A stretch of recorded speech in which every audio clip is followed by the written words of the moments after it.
Don't let the fact that the disbelievers have some beautiful moments on earth and the joy that they have and the fact that they are treading the earth in such happiness, don't let that deceive you. That is provision for a short period of time. Subhanallah, they're not in the exam room, so they will not get the same tests. You have entered the exam room, my beloved believers. So therefore, Allah will test you one after the other. And He tells you that when you do good, we will give you good in this world and the next. When you do bad, it will have an effect in this world and the next. The first effect of turning away from the command of Allah or not fulfilling the command of Allah subhanahu wa ta'ala, engaging in the prohibitions. Remember, there are two things. To disobey Allah, one of two ways. Either you don't do what He has asked you to do, number one. Or you do what He told you not to do. Two ways. A person who stays away from prayer, for example, a person who does not give his zakah, a person who does not dress appropriately, those are sins for not having done what Allah instructed you to do. Then a person who commits adultery, a person who gambles, a person who eats interest, and so many other sins where Allah told you don't do this, and then one does it, that is the other type of sin. So Allah says, whoever turns away from us, from our reminder, the reminder includes both of these.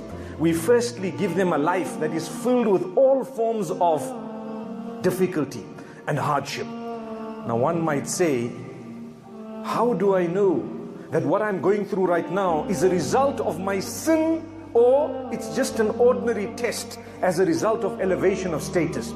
There is one main way of telling. When you are a believer who is concerned to obey Allah and to please Allah, you accept whatever comes in your direction with pleasure. That's what happens.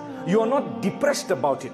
If you suffered, your home was taken away from you, you were evicted, you're on the road, you don't have food, you still find on your tongue, Alhamdulillah, oh Allah, I'm in a much better condition than others. So you are not depressed about it to the degree that you become a failure in every way, especially mentally. You lose everything and you have such depression that you begin to question Allah. In that case, perhaps it may be the result of something you've done that you were not supposed to do, or something you did not do that you were supposed to do. But Allah says, when we catch you, we will not let go. Allahu Akbar. May Allah subhanahu wa ta'ala not let that happen to us. And Allah subhanahu wa ta'ala tells us, even in the Quran and in the Sunnah of Rasulullah sallallahu alayhi wa sallam, that He gives us time. He gives us time up to what is known as ajal. Ajal means prescribed time. You want to commit mischief, Allah says you will taste the effect of that mischief. But when we decide to punish you seriously, then that would be the prescribed time of the end. It becomes so hard to dress properly because your life is filled with sin. Subhanallah, knowledge is gone. You find it so difficult to make wudu, like it's a burden because you're doing something wrong. That's the reason. So Allah takes away the sweetness of acts of worship from a person who sins.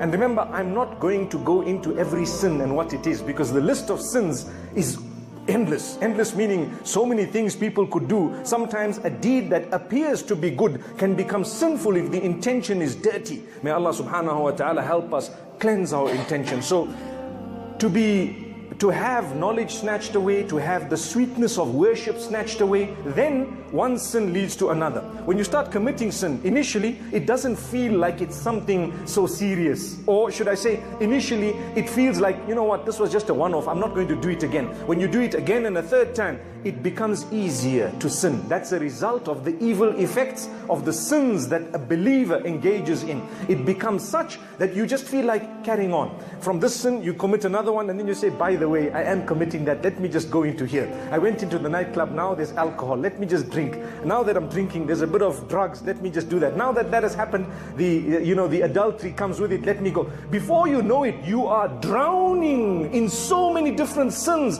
that you feel that you are now at the end, because you are depressed, you are stressed, you are sad, so much has happened, and at the same time you actually feel within you that, you know what, there is so much of darkness in my life.